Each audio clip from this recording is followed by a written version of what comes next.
What's up, family? Gerald the Bossman here. You're tuned into the Bossman Show on AM 1010, AM 1430, 1055 The King. Let the King out at 105theking.com and the Bossman Show at bossmanshow.com. Hit me up on Instagram, The Bossman Show, Twitter at Bossman Show, and Facebook, Bossman Show. It's the Bossman on your radio. Listen to the Bossman Show with your host, JR, Saturdays at 9 a.m. right here on AM 1010, The King. BS3 Network, changing the way you watch TV.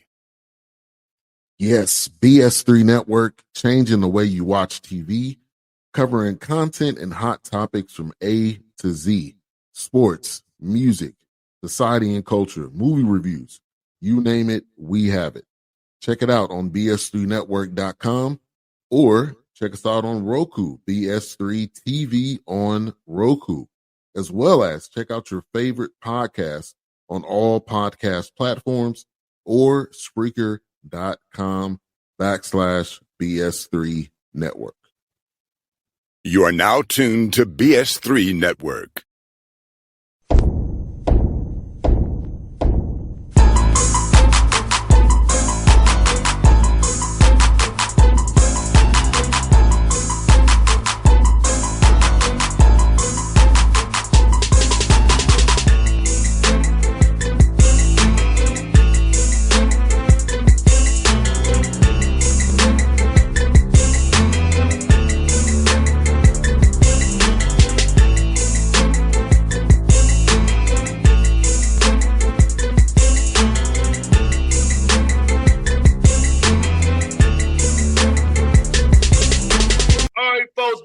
Bossman Show, friend of the show, Southern Utah Thunderbirds head coach DeLane Fitzgerald, one of the best guys in the business I know, man. DeLane, what's up, brother? How you doing, man?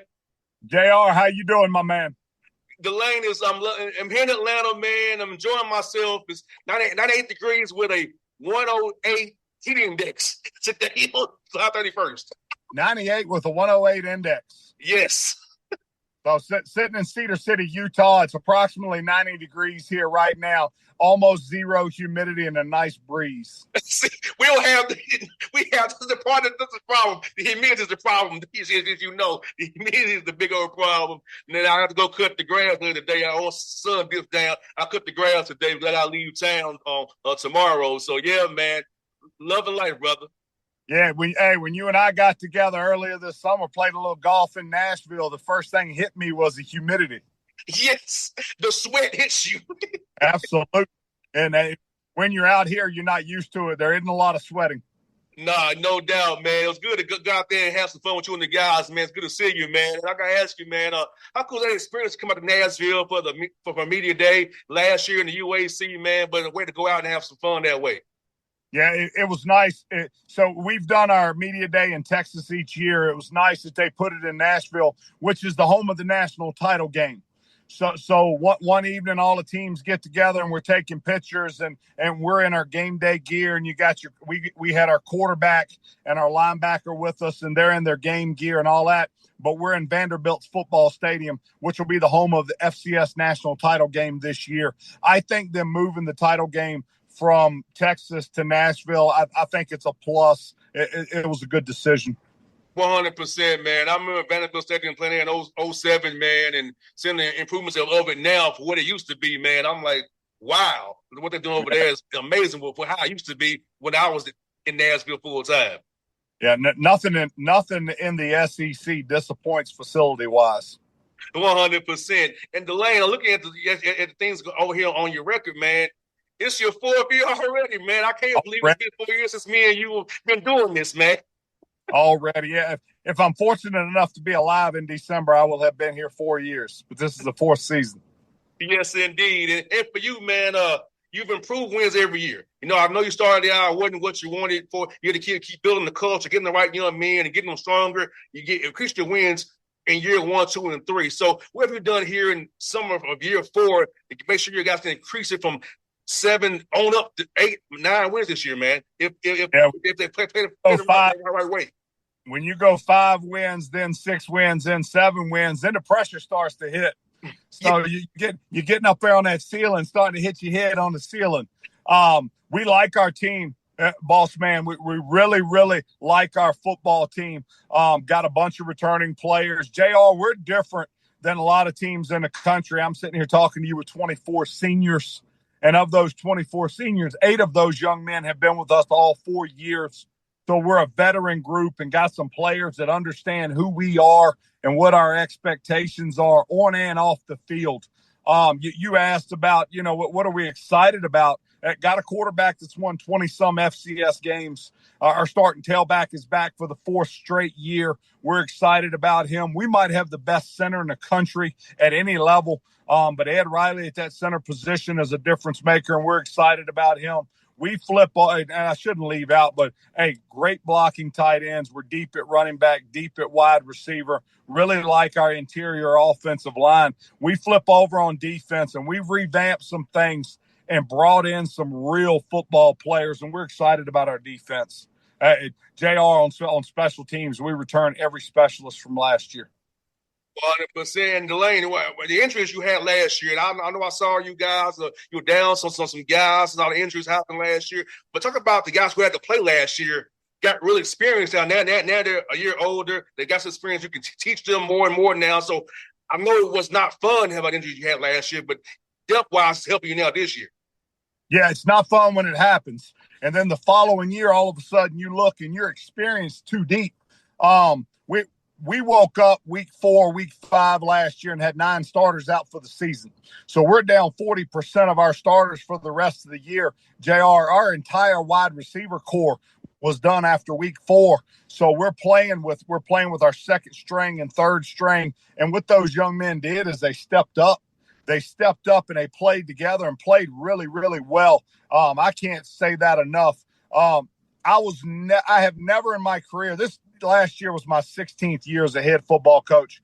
I was never prouder of a group of young men than I was at Thanksgiving weekend last year, because we wake up week 5, we're 1-4, and we're not very good, and we're down all of our starters, and the backups were able to step in and galvanize and play together. They played for each other, played hard for each other, and they were selfless instead of selfish.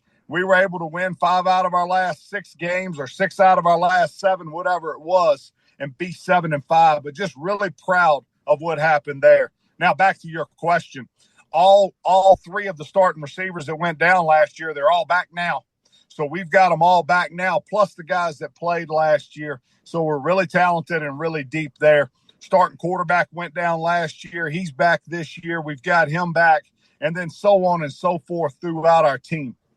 And DeLane, what I saw from your team, I was there with you at West Georgia and at Austin Peay, how together your guys were. Like, I saw it firsthand, how together on sidelines, whether it be special teams, offense, defense, they were locked in. Nobody was loafing off, moping around. It's about winning the game. And you won it your way, had adversity. I know your 4th down call didn't go your way. Nobody got down. West Georgia creating turnovers. Doing your thing there in the hot Atlanta, Georgia sun, which you wasn't used to. So, being up to that last year, I saw what your team was about to make up and proof about why you were able to persevere and end the year on a high note. Yeah, you got your deal is you asked 4 questions in 3 sentences, and I can't even answer. I ain't smart enough to remember all the questions. But the first one is this: you're never ever going to forget that 4th and 1 on the goal line at Austin Peay, are you? Never. But I can't understand. Hey, the quarterback's got the ball here. The quarterback's got the ball right here, and his waistline is across the goal line. How's it not a touchdown? And the official said, while the play was going on, they couldn't see the football, so they couldn't rule it a touchdown. Anyway, a big bunch of nonsense. He scored on 3rd down and 4th down, and they didn't give it to us. That was one. Hey, you brought up the heat and humidity. We went and played West Georgia. Hey, I'm screaming and hollering at the players because I think we're sluggish. I think we're moping around a little bit. And then I catch a cramp. And I think to myself, I've been hydrating for 4 days for this. And I'm thinking, hey, my old fat self is walking up and down the sidelines. I'm drenched in sweat. I'm getting ready to go into a full body cramp. Hey, I stopped hollering at the guys. I stopped hollering at them. I was like, okay, I understand. I understand. Hey, good football game. We were able to squeak one out. But no, in late October, it's not 87 degrees with 75% humidity in Utah. So being in West Georgia was different for us. You talked about how together they were. Yeah, you talked about how together they were. I was raised on the quote that in victory there's enough glory for everyone. When you're successful as a team, everybody is successful. And our players have kind of adopted that motto and that mindset. And we've got a next man up mentality, and next man up's going to do his job. But in victory, there's enough glory for everybody. And that's who we were last fall. No doubt, man. It's funny, DeLane. Some of your players are asking me, JR, are you okay? I'm like, I'm used to this kind of heat. I'm good. They're like, you're good? Yes, I'm good. They're like, your guys are like, are you okay? Yeah, I'm good. I'm just standing there with my arms crossed like there ain't nothing going on. I'm like, I'm used to this kind of heat. I'm cool. Hey, you should have said I'm good. Y'all need to check on DeLane. 100%, man. You know what's good, man? You got 6 conference wins last year in the UAC, which is very important. Get those conference wins. I know. Talk about that piece as well. That your backups won where it mattered the most in conference in UAC play. Yeah, we went 6-2. Went 6-2 down the stretch, and hey, you take your hat off. It's in the UAC, which is probably the 3rd or 4th best FCS conference in the country. You win 6 games, you've accomplished something, you've done something, and we're proud of that. Now, then you hear two committee members tell you that you were the first team left out of the playoffs, and it stings a little bit. Not even a little bit, it stings a lot, and we've had to live with that all off season. And DeLane, I hate to say this, my school got in over you. It was TSU was the last one in. They got in over you. You know, I felt bad because I knew that hurt you. They sure did. Hey, I wouldn't have minded. Hey, we should have had a play-in game, us versus TSU. Hey, called it the Bossman Bowl for who can go to the playoffs. Hey, I was standing right behind the goalpost so I can be fair to everybody involved. Hey, half red shirt and a half blue shirt. Yes, 100%. 100%, man. I gotta ask you, man, your non-conference schedule, man, is tough, man. Idaho State, San Diego, Northern Arizona. You see the teams you'll see in the Big Sky next year, but you schedule them this year non-conference wise, and what about the strategy in doing that? Yeah, nobody in the country is doing a better job coaching than Idaho State, and Cody Hawkins is the head coach, but he's being assisted by his father, Dan Hawkins, and Dan Hawkins is a Boise State, Colorado, UC Davis legend. But he's helping his son there, and that coaching staff's doing a whale of a job recruiting and developing and coaching players. But you're right, that's a good one. Losing that game last year probably knocked us out of the playoffs. We turn around week 2 and we go to San Diego, and San Diego's picked to win the Pioneer Conference, and they're good, been good for a long time. This morning, I thought about Josh Johnson playing quarterback at San Diego almost 20 years ago, and I had to look it up. He's a backup with the Redskins this year. How impressive is that? Hey, yes. Man, the man comes from non-scholarship FCS football, and he's in like year 18 in the NFL, but good for him. And then we come home and play Northern Arizona, who was a playoff team last year. And one of the other teams that got in with 8 wins just squeaked in above us, but we've got them at home. And then we go on the road and play UC Davis, another football program. UC Davis was one of the top 5 or 6 teams in the country last year. We haven't beat them since we've been here. So big game for us week 4. And then after that, JR, we come home, play West Georgia and our homecoming, and really get the UAC slate kicked off at home for homecoming and get going from there. No doubt, DeLane. I'm sad you're going to the Big Sky because they ain't coming out this way no more. But talk about that move for you and the other Utah school, Utah Tech, going to the Big Sky, leaving the UAC, man. It's going to be better for you guys with travel and regional rivalries going forward. Yeah, you're not afraid of an airplane. You come out here and see us once or twice a year. I can do that. I sure can. My man, this university left the Big Sky 4.5 years ago, right before I accepted the job, and it was a mistake. Top to bottom, it was a mistake.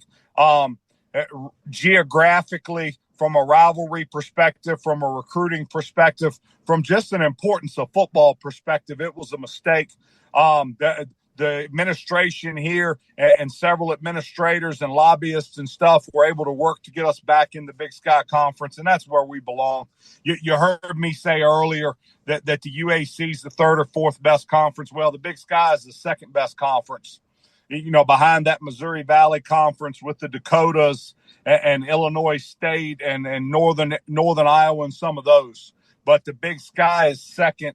JR, there are 5 or 6 UAC teams that we never see in recruiting. We never go up against West Georgia and Eastern Kentucky and Northern Alabama and Central Arkansas. Never see them.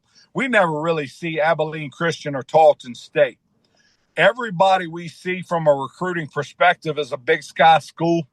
So now we're going into a conference where we're actually going to be recruiting against the teams that we're playing. I think that's a plus. You talked about the regional rivalries. Utah Tech is going with us. They're 45 minutes down the road. But we can throw a rock and hit Northern Arizona and Weber State. And now we're in the same conference with those two teams, and it just makes sense. Not only that, if I name every school in the conference, we see them all on the recruiting trail, including Montana and Montana State. So just a little bit of a better fit. The other thing is, instead of having those 4-hour charter flights, we'll only have 3-hour charter flights. No, 100%. It's definitely better for you. Save a little bit of money for you as well. Last one for you, I got DeLane. Lando Brown, man, one of your pass rushers, man. He's on the watch list already. He's an accolades, all FCS team. How about this young man development and growth as a person on the field and off the field, brother? Yeah, I'll give you. I'll summarize it a little bit for you. In high school, Lando Brown's the Southern California Player of the Year. He's playing outside linebacker, rush in. Nobody likes him because he ain't 6 foot tall. He ain't 6'2", 6'4", and that's what everybody's looking for. Nobody recruits him. He goes to El Camino Community College and tears it up. He is the Southern California JUCO Player of the Year. So he's high school Player of the Year, junior college Player of the Year, and coming out of junior college, he's got 5 or 6 schools after him. He's got us and Alcorn State and Arkansas Pine Bluff and somebody else and somebody else. And at the end of the recruiting war, it's us and Arkansas Pine Bluff. And you know what I did now? I laid that thing on thick. I said, does your California rear end really want to wake up in Pine Bluff, Arkansas for the next 2 or 3 years of your education and career? And he just looked at me kind of funny. I said, hey, not a very big place, not a very nice place. Got to drive a ways to get to a grocery store. And I knew he was a sick kid. And then finally we're like, hey, Lando, you land here. You land in Cedar City. You're 5.5 hours from home. Mom can come see you. The family can come see you. You can get home on the weekend if you're homesick or if you just want mama's cooking. So, we served him up a little home cooking and we're able to get him to commit to us. But here's JR. People think Lando's a fly-by-night player. He's been a great player for a long time. Last year he comes out and he's got, 4 to 6 sacks and he's got 10 tackles for loss. More so than that, he just disrupts an offense.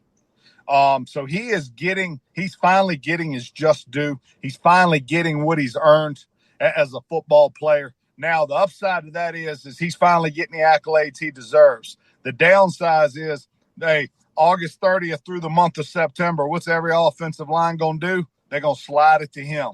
What's every offensive coordinator going to do? They're going to double him. They're going to chip him. He's going to get some dirty blocks and some triple teams. He's going to get all that. So who's in the catbird seat now? And Lando's going to make plays because he's so dynamic, but who's in the catbird seat? Those backside defensive ends. I'd like to be one of them this fall because they're going to cut me loose and forget to block me. I'm going to get some one-on-one attention. So if I can win a one-on-one block, you look really, really good. Or if they slide too far, don't pitch the backside out, free run to the quarterback. Strip, sack, fumble, baby. Touchdown. At the end of September, our backside defensive end's going to have 5 or 6 sacks and 10 tackles for loss. And then all of a sudden, they'll slide it back the other way, and Lando will get some one-on-one stuff late in the season. And that's what you want. Cause that conflict. Which way do we slide? Right or left while we're screwed the way we go? Who are we going to block? Yes, indeed. Well, DeLane, I look forward to seeing you, man. Like I said, I want you to do well, man. Look forward to seeing you in North Alabama, man. And I'm always cheering for you, brother. So I want you to go to the playoffs and win, brother. I appreciate you, JR. I consider you a close friend. Love you and your dad. Looking forward to seeing y'all later in the season. Hey, thanks for having me, my man. Same time, brother. Same here, brother. Same here. I love you, brother. Go Thunderbirds. All right, see you, DeLane. See you, man. BS3 Network. Changing the way you watch TV. Yes, BS3 Network, changing the way you watch TV, covering content and hot topics from A to Z. Sports, music, society and culture, movie reviews. You name it, we have it. Check it out on bs3network.com or check us out on Roku, BS3 TV on Roku, as well as check out your favorite podcasts on all podcast platforms or Spreaker.com/BS3 Network.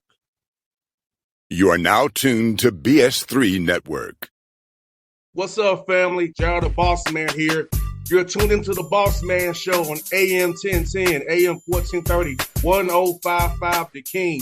Let the King out at 105theking.com and the Bossman Show at bossmanshow.com. Hit me up on Instagram, The Bossman Show, Twitter at Bossman Show, and Facebook, Bossman Show. It's the Bossman on your radio. Listen to the Bossman Show with your host, JR, Saturdays at 9 a.m. right here on AM 1010, The King.